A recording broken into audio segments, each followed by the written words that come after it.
Step by step মওদুদি বাদ পড়তে হয়, সেটা একটা বাদ। কেউ যদি কমিউনিস্ট করতে চায় তাকে মার্ক্সবাদ পড়তে হয়, এঙ্গেলসবাদ পড়তে হয়, তাকে লেনিনবাদ পড়তে হয়। তাদের একটা নির্দিষ্ট আদর্শ, সেটাকে ক্যাটাগরি করতে হয়। যারা আওয়ামী লীগ বিএনপি করে তাদের কি এইরকম কোন বই পড়ে আওয়ামী লীগ বিএনপি রাষ্ট্রের পরিচালনার মূলনীতি?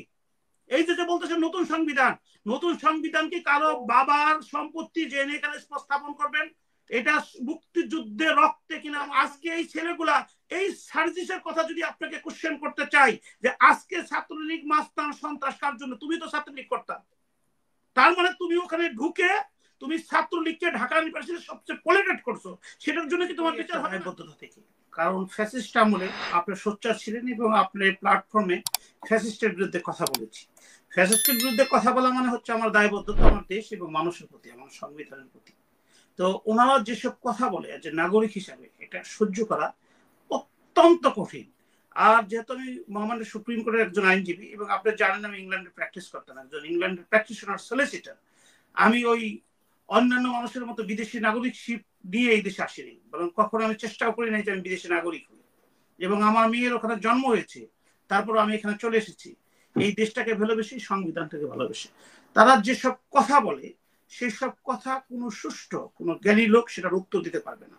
এবং তারা জাস্ট আই ওয়াশ করে। সারা বাংলাদেশে তারা এপিসি নিয়ে প্রত্যেকটা ডিস্ট্রিক্টে ঘুরেছে।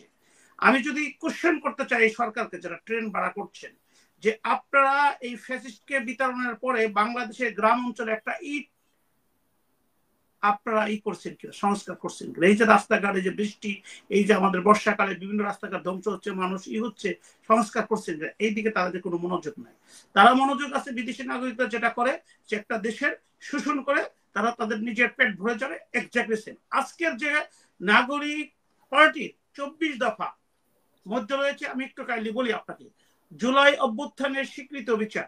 আমি এটা চাই যে জুলাই অভ্যুত্থান যারা প্রাণ দিয়েছেন, যারা আহত হয়েছেন, যারা কন্ট্রিবিউশন করেছেন, অবশ্যই হচ্ছে। কারণ ডেমোক্রেসিটা এই যে ফ্যাসিস্ট শেখ হাসিনা সেই 14 থেকে আরম্ভ করে 18তে রাতের মধ্যে ইলেকশন, 24-এ কাউকে ইলেকশন করতে দেয় নাই, মির্জা ফখরুল ইসলাম সাহেবের মতো লোককে জেলের মধ্যে নাটক সাজিয়ে কারাবন্দি রেখেছিল। অবশ্যই এটার সাথে একমত। নতুন সংবিধান সেকেন্ড রিপাবলিক।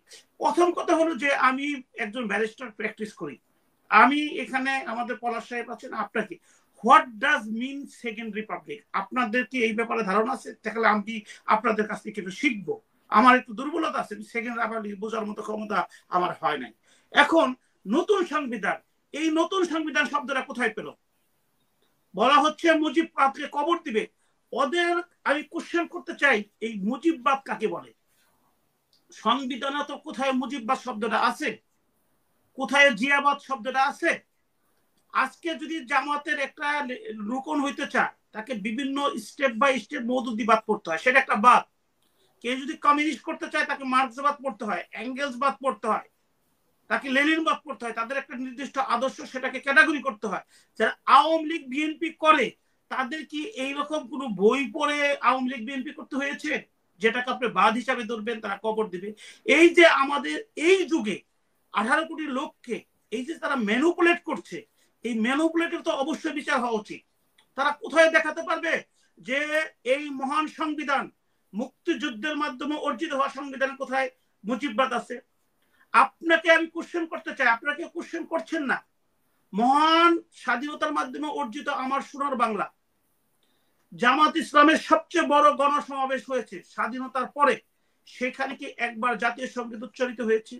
সেখানে মহান মুক্তিযুদ্ধে যারা জীবন অকাতর দিয়েছে তাদেরকে স্মৃতিচারণ করার জন্য কি সেখানে ঠিক আছে, এখানে মুজিবের কথা উল্লেখ নাই, কিন্তু আপনি সার্জিসের কথা বলতেছেন। এখন নতুন সংবিধান আসে, না না, এই সংবিধান তো আওয়ামী লীগ সরকারকে স্বৈরাচারী করেছিল। এই সংবিধানে তো সংস্কার চায়, মানে ওরা ওদের কথা বাদ দিয়ে যদি অন্যরা তো সংস্কার চায় এই সংবিধানের, সেইটার পক্ষে কি আপনি মতামত এক না?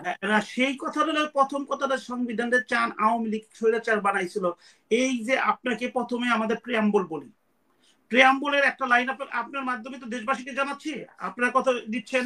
আমি পলাশ ভাই একটু সময় নেই, এই যে দেখেন আমাদের মাঝখানে সংবিধানের প্রিয়াম্বল প্রস্তাবনা, আমরা আরো অঙ্গীকার করতেছি যে আমাদের রাষ্ট্রের অন্যতম মূল লক্ষ্য হইবে গণতান্ত্রিক পদ্ধতিতে এমন এক শোষণমুক্ত সমাজতান্ত্রিক সমাজের প্রতিষ্ঠা, যেখানে সকল নাগরিকের জন্য আইনের শাসন, মৌলিক মানবাধিকার এবং রাজনৈতিক, অর্থনৈতিক ও সামাজিক সাম্য, স্বাধীনতা, সুবিচার নিশ্চিত হইবে। আপনি এখানে শেখ হাসিনার নাম কোথায় পেলেন? বঙ্গবন্ধুর নাম কোথায় পেলেন? মুজিববাদ কোথায় পেলেন? এইটার আপনার কি নতুন সংবিধান আনবেন? তারপরে আপনাকে ধারাবাহিকভাবে করি ২৪টা বলছে আপনার এই যে অনুচ্ছেদ প্রথম, প্রজাতন্ত্র কাকে বলে, রাষ্ট্র ধর্ম কি, রাষ্ট্র ভাষা কি, জাতীয় সংগীত কি, হ্যাঁ জাতির পিতার প্রতীকী আপনারা চেঞ্জ করতে পারেন, যেহেতু আপনার অভ্যুত্থানে এটাকে মিসইউজ করা হয়েছে।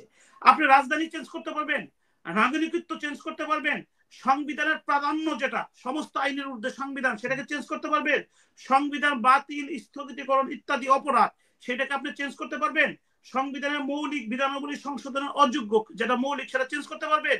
আপনি কিসের নতুন সংবিধান দিবেন? আসেন দ্বিতীয়বার, রাষ্ট্রের পরিচালনার মূলনীতি, এই যে বলতেছে নতুন সংবিধান, নতুন সংবিধান কি কারো বাবার সম্পত্তি যে এখানে স্থাপন করবেন?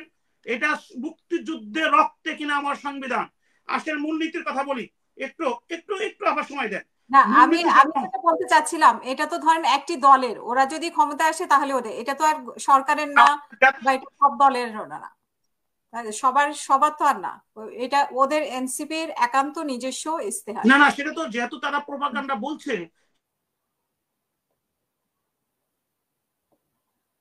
আপনাকে শোনা যাচ্ছে না। আপনাকে কিছু কথা বলতে, হ্যাঁ না ওই যে কল আসতেছিল, আপনাকে কয়েকটা কথা বলি। যেমন রাষ্ট্রের মালিকানা নীতি কে হবে, কৃষক শ্রমিকের নীতি আর্টিকেল 14, মৌলিক প্রয়োজনের ব্যবস্থা, গ্রামীণ উন্নয়ন, কৃষি বিপ্লব, অর্থনৈতিক ও বাধ্যতামূলক শিক্ষা, জনস্বাস্থ্য, তারপরে সুযোগের সমতা, পরিবেশ ও জীবের বৈচিত্র্য সংরক্ষণ ও উন্নয়ন, অধিকার ও কর্তব্য রূপে কর্ম, নাগরিক ও সরকারি কর্মচারীর কর্তব্য যেটা 21। এই যে কথাগুলো, এবং যেটা ওরা পররাষ্ট্র মন্ত্রণালয়ের কথা বলছে, সেখানে আমার এই মৌলিক অধিকারের 25 আর্টিকেলে লেখা আছে আন্তর্জাতিক শান্তি, নিরাপত্তা ও সংহতির উন্নয়ন। ওরা কোথায় চেঞ্জ করবে সংবিধানে, কোন জায়গাটা চেঞ্জ করবে? তারপরে আপনি বিচার ব্যবস্থার কথা বলবেন, আর্টিকেল 35 কি কখনো ওরা পড়েছে? আমি যদি এই মুহূর্তে আপনাদের সামনে আর্টিকেল 35 পড়ি, আপনারা সারপ্রাইজ হবেন। তারপরে লোকাল গভর্নমেন্ট, সেইখানে যদি আমি 61, 62 পড়ি, লোকাল আমাদের যে এই 59 এবং এগুলো যদি আমরা পড়ি, আপনারা সারপ্রাইজ হবে যে আমাদের স্থানীয় 59-এ যেটা বলা আছে কিভাবে লোকাল গভর্নমেন্ট হবে, এবং 35-এ আমাদের বিচার ব্যবস্থার কথা বলা আছে।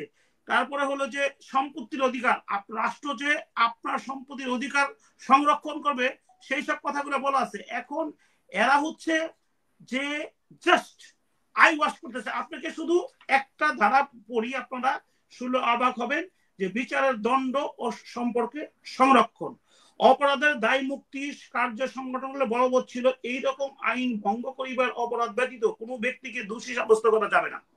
আপনি কি সংবিধান করবেন? এবং অপরাধ এবং সংগঠনকালে বলবৎ সে আইন বলে যে দণ্ড দেওয়া যাইতে পারে, তাহাকে তাহার অধিক বা অতিরিক্ত দেওয়াও যাবে না। এই যে কথাগুলো আপনাকে বলা হচ্ছে, তো এখন হইতেছে যে এরা সংবিধান চেঞ্জ করবে। সংবিধান, আমি একজন আইনজীবী, এইটার উপরে লেখাপড়া আমাদের সারাক্ষণ করতে হয়। এটা আমার কাছে সবচেয়ে পবিত্র, রক্তে কিনা সংবিধান। সেইখানে ওরা বলছে ধর্ম সম্প্রদায়ের জাতিসত্তার মর্যাদা, এখানে তো বলা আছে। কোনটা এই সংবিধানে নাই? জাস্ট তারা আই ওয়াশ। কেমন আই ওয়াশ? আপনার প্রত্যেকটা এলাকায় যদি এপিসি নিয়ে না যেত, বাংলাদেশ সেনাবাহিনীকে এখন সাধারণ মানুষ সেনাবাহিনী বলে না, বলে এপিসি বাহিনী। কার একটা অনিবন্ধিত দল, হাতে গোনা 10টা ছেলে, সে সংবিধান নিয়ে কথা বলছে। হ্যাঁ, জুলাইয়ে আমি আপনি সাক্ষী, আমি আপনি উইটনেস, আমি জুলাই বিপ্লবে ছিলাম। একটা স্বৈরাচারকে পতন ঘটানোর জন্য, ডেমোক্রেসিকে প্রতিষ্ঠিত করার জন্য। আমার এই সংবিধানকে অপমান করার জন্য তো আমি ছিলাম না। আমি 24-এ ছিলাম শেখ হাসিনা এবং তার পরিবার, যারা এই রাষ্ট্র যন্ত্রকে ব্যবহার করে অবৈধ সম্পত্তির মালিক হয়েছে, তাদেরকে বিতাড়িত করার জন্য। কিন্তু আমি তো আমার সোনার বাংলা জাতীয় সঙ্গীতকে অবমূল্যায়ন করার জন্য তো আমি তাদের সাথে ছিলাম না। তাহলে আজকে এই ছেলেগুলা, এই সার্জিসের কথা যদি আপনাকে কোশ্চেন করতে চাই যে আজকে ছাত্রলীগ মাস্তান সন্ত্রাস কার জন্য, তুমি তো ছাত্রলীগ করতা, তার মানে তুমি ওখানে ঢুকে তুমি ছাত্রলীগকে ঢাকা ইউনিভার্সিটির সবচেয়ে পলিটেট করছো, সেটার জন্য কি তোমার বিচার হবে না? আমি আওয়ামী লীগ করতাম, আমি তো বলটি বলে আওয়ামী লীগ করতাম, আওয়ামী লীগের কোন অন্যায় কাজের সাথে একটা সিম্পল উদাহরণ আপনারা দিতে পারবেন না যে আমি জড়িত ছিলাম। তো প্রশ্ন হচ্ছে যে আপনি সংবিধান চেঞ্জ করেন, 24 দফা দিলেন, নতুন সংবিধান সেকেন্ড রিপাবলিক দিবেন, আপনি 2 দিন বলবেন পিআর। পিআর এই বাংলাদেশের লোক কয়টা বুঝে? পিআর ইংল্যান্ডে বলবে পার্মানেন্ট রেসিডেন্স, ইংল্যান্ডে বলে আইএলআর, অস্ট্রেলিয়া আমেরিকা বলে পিআর। তো এই যে আমাদেরকে মিস ম্যানুপুলেটেড করা হচ্ছে, আমাদের মনস্তাত্ত্বিক চিন্তা থেকে আমাদের অর্জিত রক্ত অর্জিত সংবিধানকে প্রতিনিয়ত তারা অবমূল্যায়ন করছেন এবং মুজিববাদের কথা বলছে। আমি আপনাকে চ্যালেঞ্জ করে বললাম যে মুজিববাদ শব্দটা সংবিধানের কোথায় থেকে তারা বের করতে পারবে না, এবং এমন কোনো কথা বলা নাই যে আপনাকে এই মুজিববাদ শব্দটা দিয়ে যে হ্যাঁ মুজিবের জাতির পিতা থেকে আপনি বাদ দিতে